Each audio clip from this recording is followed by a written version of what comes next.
Welcome back, boys and girls. This is Preschool Week 6 of the spring session.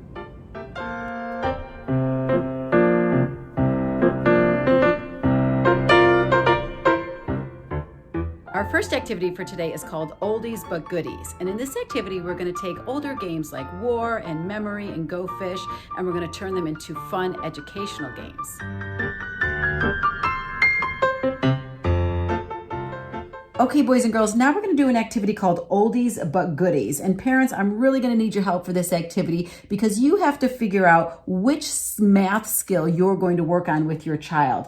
Are you going to work on number identification or maybe cardinality, which is associating a numeral with a number of objects? So knowing that this is 9 by looking at it and putting that together with the number 9. Okay, so that would be one skill that you could be working on.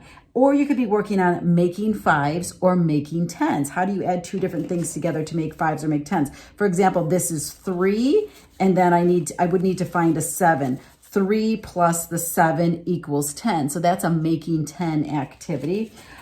Or you're going to work on adding, just straight up adding. So those are the different activities that you can work on. You have to figure out where is your child at and what skill are you going to work on. Now, once you figure that out, you need a deck of cards, okay? Here are 3 different types of decks of cards. This one is in your bin, all different number cards. That one could work for you. Or you could use an actual deck of cards like this, taking out the kings, queens, jacks, and those numbers, just having the others. Or you could be using a phase 10 deck of cards, okay? This is the phase 10. And these are actually my favorite to use because they don't have the number of objects on there. So this has the 3 and it shows you that it's 3. I kind of like when it doesn't do that because if I am trying to figure out what number is greater, 7 or 3, if I were looking at a deck of cards like this, I could easily see just by looking at it without even counting that 7 is greater or has more than 3. So I'm not going to use this deck of cards for these particular activities. I am going to use the phase 10 cards and just because it's easier for me. So I need a deck of cards, and then you're going to need, you could do these activities with your dot cards and with your 10 frame cards, okay? And then if I go to the Oldies But Goodies, our first game is War.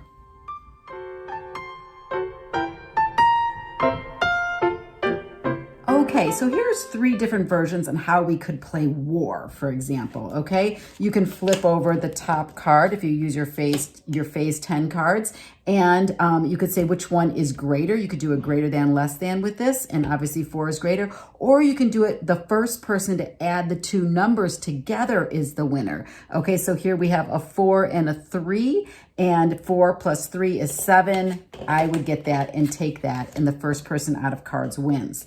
You could also play greater than or less than with your 10 frames. Which one is greater or has more? We have one here with 9 and this one has 7. So you can help your child identify 7 and the 9, and the person with the greater number wins there. Or we could play with our dot cards. Which one is greater? Now we're identifying here's a 5 plus 1 more is 6. Over here we have 4 plus 1 is 5. 6 is greater than 5, so that person's wins. Those are some ways you can play War using these activities. Okay, our next game is the memory game. This is a really fun one for kids. You lay out all your cards in an array like this, and then you have to turn over, you guys remember the old memory game, 4 and 1. Now, if you're playing to 5, that would work, but we're going to play to 10 on this game. So 4 and 1 does not add up to 10. So we're going to turn those back over, and then somebody might pick another one, and sure enough, 7 and 3, that equals 10. So that's how you would play a memory game with your phase 10 cards. You can also play memory game with your dot cards. So let me move these down here. Okay, so now you have an array with all of your dot cards, and it would be the same type of thing. You have to kind of identify this is 4 and 1, so that's 5, and this one is 3. That does not make 10, so turn those back over. Then I might turn over another one. Here I have 3 and 3 is 6, plus 1 more is 7. and a 3, 7, 8, 9, 10. That makes 10. So that would be a match, and I'd be able to take that. You can do the same thing with your 10 frames, picking 2 cards that equal 10 or make 2 numbers that make 10. Okay, so that's how you play the memory game. Okay, boys and girls, now we're going to play Go Fish. And for this activity, I'm going to use the dot cards. And I'm only using the dot cards 1 through 5. But depending on your ability level, you can use 1 through 5, or you might use, 5 through 10 or 6 through 10, whichever cards you want. And then I'm going to take these cards and we're going to shuffle them all up together. Okay, and each player is going to get 4 cards, 3, 4, 1, 2, 3, 4, and then the other cards are in the middle as the Go Fish pile. Now you'd obviously hide these cards from your partner, but I'm going to turn them over so we can all see what we're doing here. Okay, over here we have a 3, a 2, a 4, and a 5. And then on my side, I have a 3, a 5, a 4, and a 4. So I'm trying to come up with matches, and the person to have the most cards at the end wins. So I already have a match, 4 and 4 right here. So boom, I get a match. That's for me. All right. And then over on this side, they do not have any matches yet. Okay. So I'm going to go first, and I'm going to say, do you have a 3? And then he would be able to give me a 3, and I got another match. Now it's my opponent's turn. My opponent's going to say, do you have a 4? And I do not have a 4, so I'm going to say Go Fish. So then my opponent is trying to match with one of his or her cards. He picks a 5. He didn't have a 4, but he gets the 5, which matches with the other 5. So then they can put that down, and they have a match as well. Now it's my turn again. Okay, so that's how you would play Go Fish with the dot cards.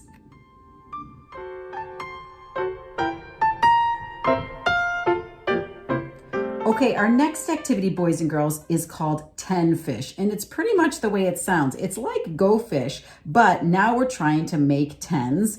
I was dealt out 4 cards, and my opponent was dealt out 4 cards. Then we have our Go Fish pile in the middle. Okay, so the first thing I'm going to do is say, do I have 10s? I do have a 10 here, actually. I have a 6 and a 4, makes a 10 for myself. So that is already 1 10 that I have. And then my partner over here, he has a 9 and a 2 and a 7 and a 5. So my partner does not have any 10s over here. Okay, so now I'm going to go first. I'm going to say, I only have a 3 and a 1. So I have to think of what can I add to these to get myself a 10. I know I can add a 9 to my 1 to make a 10. So I'm going to ask for that. Do you have a 9? And then my partner's going to say, yes, I do have a 9. And now I've made another 10 right here. 9 and 1 makes another 10. So I get another set. So now I have 2 pairs. Okay, now it's my partner's turn, and my partner has a 5 and a 7 and a 2. So they have to match something like that. And they know that a 5 plus another 5 is going to make a 10. So maybe they'd ask me, do you have a 5? And I do not. So I would say, Go Fish. And then they go fish, and what are they going to get? A 4, which they have to keep, but they still can't make a 10 with those numbers together. So that's how you play 10 fish. All right, so we've had several games here: War, Memory, Go Fish, and 10 fish. You can use all different combinations of levels, greater than, less than, and coming up with 5s, making 10s, lots of different math activities. So figure out what level your child's at, then use different games to reinforce the skills that they're working on. All right, have some fun with it. It might take a little bit of time to get comfortable with this with your family, but once you do, these are really good after dinner games, or just quick little games when you're out to a restaurant eating or something along those lines. So have some fun with it.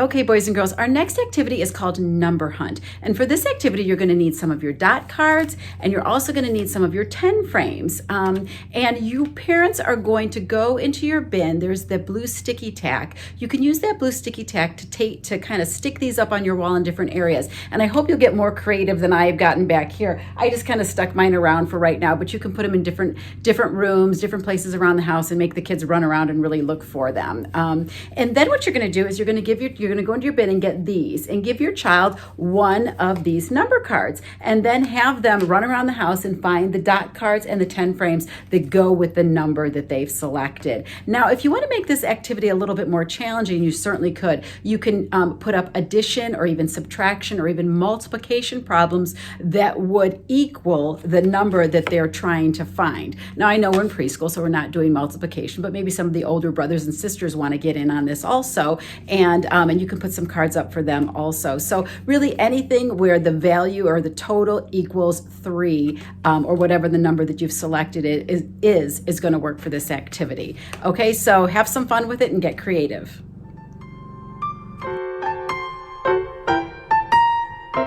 Our next activity is called Piggy Bank, and this is a great activity. It's a fun way to review penny identification, penny worth, and number identification.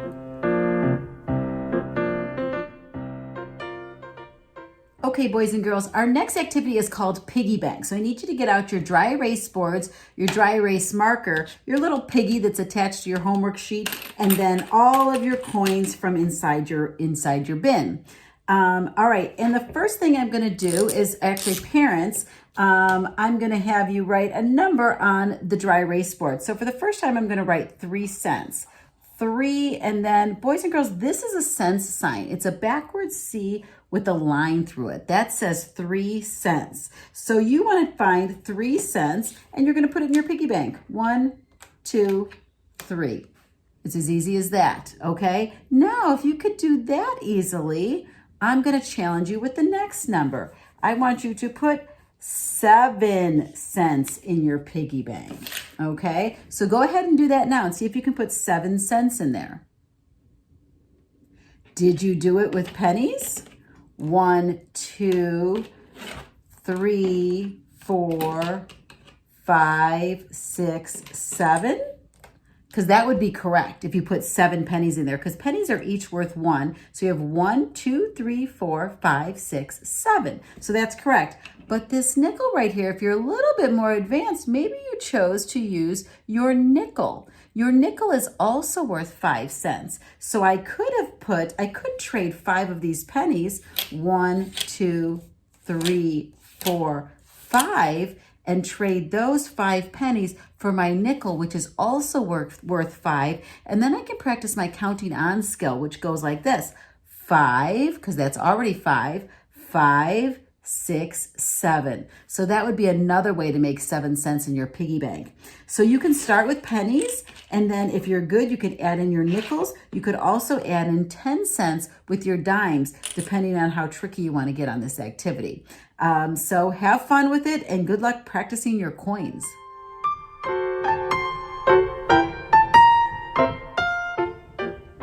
Okay, boys and girls, now we're going to do our word family house. And this week we're going to work on words in the IG word family.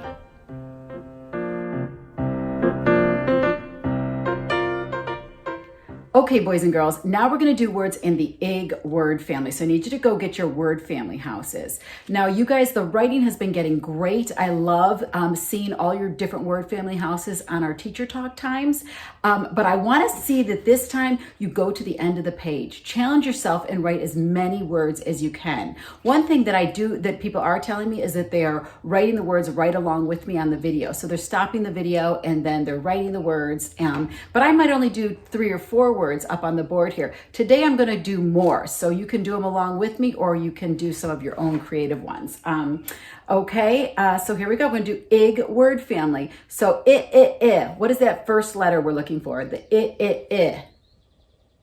I. Very good. The I is a short letter, so we're going to just do it. This is the gray space right here. We're just going to do it in the gray space, and then it gets a dot above it. One thing that I see happen a lot with the I is kids make a dum-dum, and they do something like that. And that is not what I want to see. There should be a floating magical dot above the line on the I.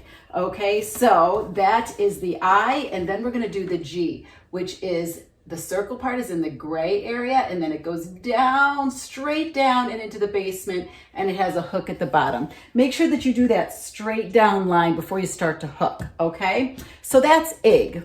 Now, what rhymes with IG? Shout it out there at home. Pig, first thing that comes to my mind. Pa, pa, pa. What letter is that? P. Okay, so I'm going to go down to the next gray space. P is also a letter that has a tail. So I'm going to start here. I'm going to go down, climb back up, and then in the gray area, I'm going to put a hump. P. And then because it rhymes and it's part of the same word family, it's going to end with the I and the G. So I'm going to put that in right here. I, G. Good. Okay, what rhymes with pig? Shout it out at home. I'm going to go with wig. Okay, what letter is the W. I'm going to go down to the next gray space, and I'm going to write my W. A W starts at the top. It goes down, up, W. And then what are the next two letters I need to put in there? I and G. I-G. So we're only changing the first letter of each word. Okay, pig, wig, big. Go down to the next gray space. The B is a tall letter, so I'm going to start up in the white area and go down. Then I'm going to climb back up and make a hump. Okay, sometimes we get confused of which are B's and which are D's. So I'm going to give you a little trick right now, okay? The little b is the same as the big B, but without the top hump. Okay, so in this case, you want to make sure you do not put that top hump in there. But that's a way you can kind of remember it. It's kind of like a big B, but without the top hump. We also have this other trick that I think I've shown you before, and I'm not sure if I have or not, but here you go like this, and you put them up like kind of like glasses. And then we have our B and our D, okay? So it would be let's say it's bed, D, okay? So that's kind of how you can remember a B and a D also. Okay, so but then after we put our B, we need to put the I and the G. Okay, now we're gonna see if we can do another word. We have pig, wig, big, and what about fig? Okay, so I'm gonna go to the next gray space. I'm gonna go over here this time, and I'm gonna do a tall F, G. Okay, so I'm gonna leave it right there, boys and girls, but you guys can keep working. And even if you're getting good with these, even try to add some blends in there. Do some word family words with blends. Okay, good luck.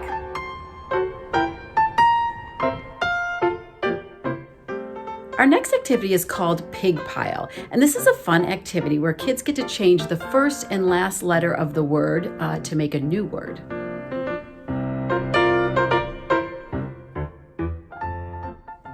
Okay, boys and girls, our next activity is called Pig Pile, and these are three separate activities. So you have three chances to do this activity, or three times to be able to play this activity. Okay, and now parents, when you give your child a new word, you're going to start down here at the bottom with the word pig, and you're either going to change the beginning sound, if that's where your child's level is at, if they're just working on beginning sounds, or if they're working on ending sounds, you're going to change just the ending sound. Or if they're getting good enough, you can switch back and forth and change both the beginning and the ending sounds to create new words each time all the way up the pig pile. Now, I'm going to write with a marker, but boys and girls, you should be writing with a pencil, because if you make mistakes, you want to be able to erase and change your mistakes easily. I'm using a marker because it's just easier for you to see on this video, okay? Now, I'm going to start with just doing beginning sounds, okay? So my word is pig, and I want to change this to make a new word. So parents, you're going to say, change the P to a F. For example, okay? And you can change it to anything that makes a new word, but I'm going to change it to an F. So first I have to put my F, and then I have to put my IG. IG. And now my word it went from pig to fig.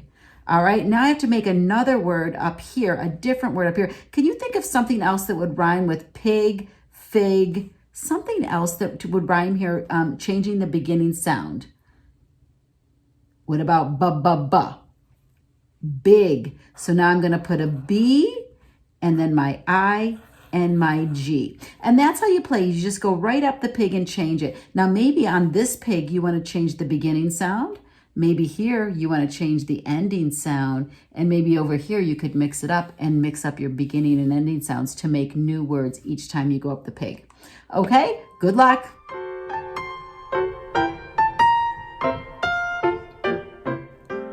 Our next activity is called Pick, Right, Know, and it's a fun twist on tic-tac-toe and a great way to review the short I and the short O sounds.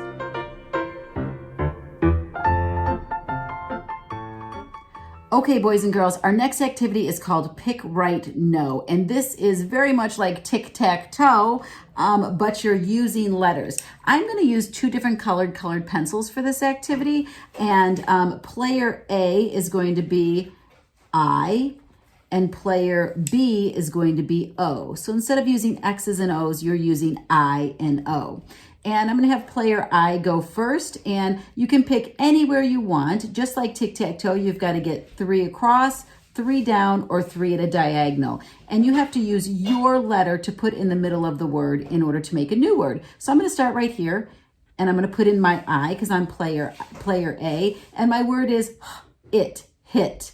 Okay, now player B is going to be O. So maybe they're going to stop them right here, and they're going to put in their O. Now they have to read this word, t-a-p. And you keep playing just like that until somebody gets tic-tac-toe.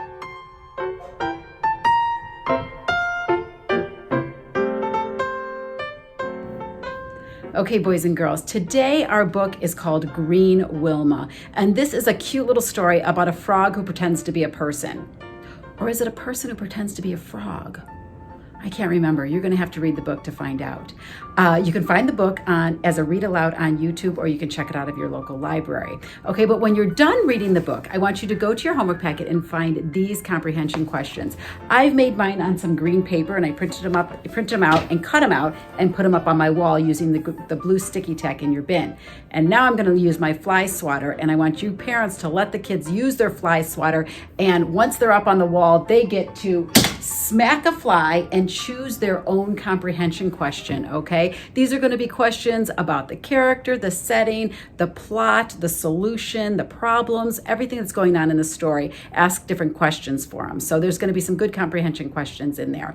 The other activity that I want you to do with this book is to get the balloon out of your bin and use your fly swatter, and we're going to practice working those rhyming words that are in our word family book. So this week we did the ig word family. So you're going to take these and you're going to try to see how many words from that word family you can get before you drop the balloon. Okay, so it would look like this: pig, wig, big, tig, fig, mig, lig. You could even make up nonsense words like I just did. Okay, so have some fun with this. It's a great little story and some really fun activities to go along with it. So have some fun.